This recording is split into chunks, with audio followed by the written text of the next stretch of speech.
Hey guys, welcome to Grace City Youth. It is so good to be online with you. Hey, we miss you so much. We're just hanging out for the day where we get to spend time with you in person again. But we love the fact that we can do stuff online as well, that you're in this Zoom call right now, that you're on Gather or whatever you may be watching this on. And hey, if you are feeling down or low at any point during this lockdown, just remember that you've got a God that loves you, but also we've got awesome small group leaders who care about you so much. So I encourage you to reach out to them whenever you need to. Hey, we've got an awesome night planned, we've got an awesome message, and then we're going to have a bit of a small group discussion as well. So sit back, we're going to play the bumper video, and then I'll see you real soon.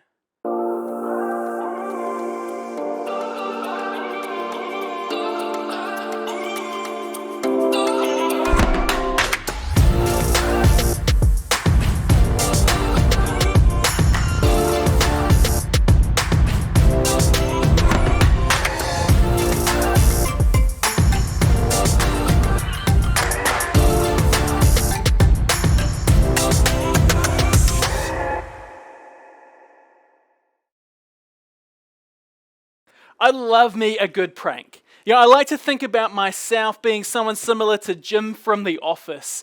Just ask Harrison or Malia. But sometimes pranks go too far. You know the ones. When you spray paint your friend's car just for a laugh, or put a smelly fish in someone's bed and it ends up ruining their sheets and their mattress. Or when you push someone into the pool and it turns out that they had their phone in their pocket. Check out this video. Today, we are filling my brother's house with elephant toothpaste. Do it! Go! Oh! It pushed the TV!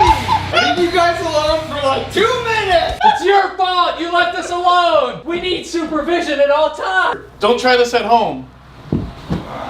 Oh, that didn't look worth it. That just didn't look worth it. So 3, 2, 1. 3, 2, Oh my gosh, here it goes! Oh my gosh!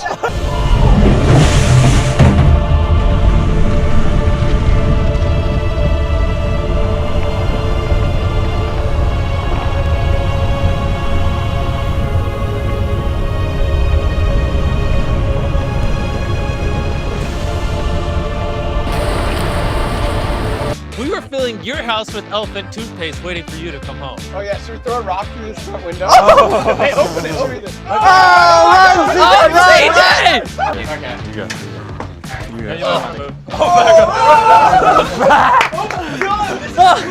I didn't mean to set you up. I didn't mean to set you up like that. Oh my gosh, that was so hot! Oh, it is.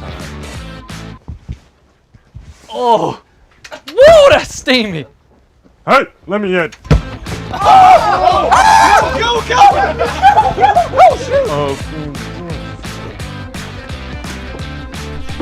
Whoa! Hey, see? Oh. There we go. Dude, I want to run through there so bad, How but did you guys can't. actually do this? Well, Mark Rober. Right there. Yeah, Mark Rober. We got your roommate's permission. We brought down Mark Rober, and we took everything important out of the house. Believe me, if that was me, I would be plotting my revenge. And let's be honest, even if I didn't get you back, I wouldn't look at you quite the same. Now, after some pranks, we can't help but to wonder, how could they ever forgive and move on from that? There's sometimes the things that make us angry or make us hold a grudge towards someone can feel worse than a bad prank. Sometimes things like seeing friends hanging out without you, someone talking behind your back. Maybe it's your sister borrowing your favorite shirt again without your permission, and then she goes and spills salsa all over it. We can build this bitterness up. And sometimes, if we're honest, something about that little bit of bitterness starts to feel sweet. We want to hold on to that annoyance, that bitterness, and that frustration. So what do you do when the worst stuff happens to you? Especially when you can't stop thinking about it. And when we were young, it typically went something like this. You know, someone would do something wrong and an adult will go up to them and say, hey, say you're sorry. And the other person does this half-hearted, I'm sorry, and we all move on. And as a kid, it can be hard to quickly switch from being hurt to accepting an apology and forgiving the person who hurt you. But I would say it's just as hard, if not harder, to do as we get older. You know, bitterness is not actually a new concept. One of the main leaders of the early church, this guy Paul, was a massive popular public figure in Christian culture. And he found that being liked and popular with Christians meant that he was hated by those who weren't Christians. All because he was such a high-profile believer meant that he also became this big target from people who were not fans of Jesus. For example, this guy Paul, he was put in prison over and over again. He was flogged.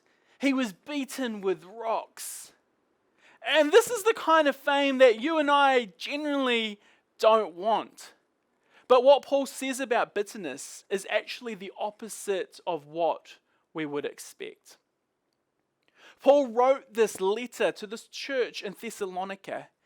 And in this letter, Paul encouraged the Christians there to live differently to the world around them. And this one verse in particular takes this interesting approach to the idea of bitterness and unforgiveness. You know, Paul said this. He said, make sure that nobody pays back wrong for wrong. Even though Paul has suffered, and for all of these unfair reasons, he didn't believe that mistreatment required revenge. Instead, in the same verse, he continued to write, but always strive to do what is good for each other and for everyone else. You know, Paul understood this fundamental truth about bitterness and holding on to hurt.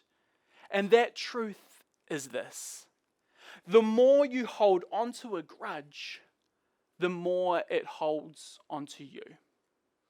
You know, Jesus actually changes how we see everything, especially the way we forgive. He set this example of forgiveness when he died on the cross. You know, Jesus showed us how to be selfless and how to forgive because he knew it was going to be hard.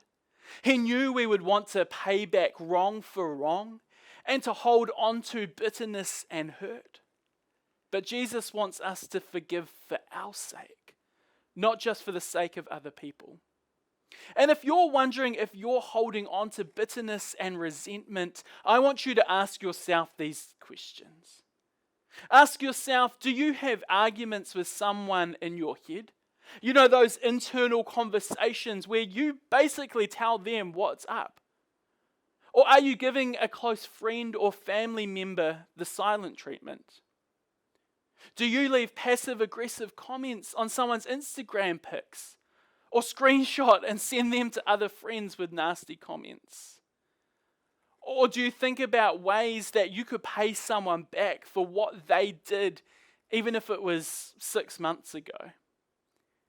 And if you answered yes to any of these questions, then you may be experiencing some bitterness.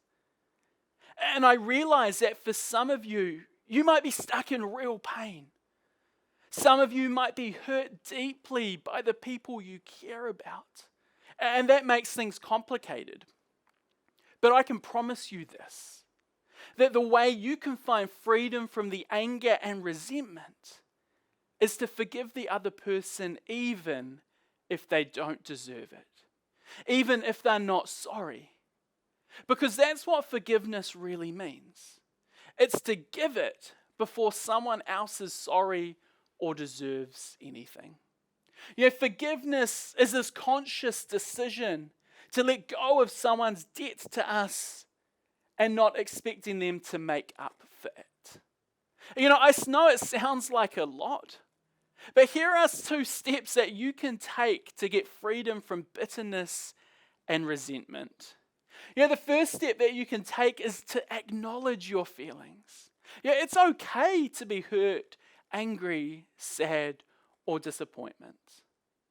But the second step is to not let your feelings control you. To work to let go of your feelings, let go of your anger and your frustration, give it over to God instead of being controlled by them. You see, when we let go, when we're kind to those who have mistreated us, we take the first step from hurt towards healing. Because being like Jesus, forgiving someone else, that's the best thing you can do when the worst stuff happens to you.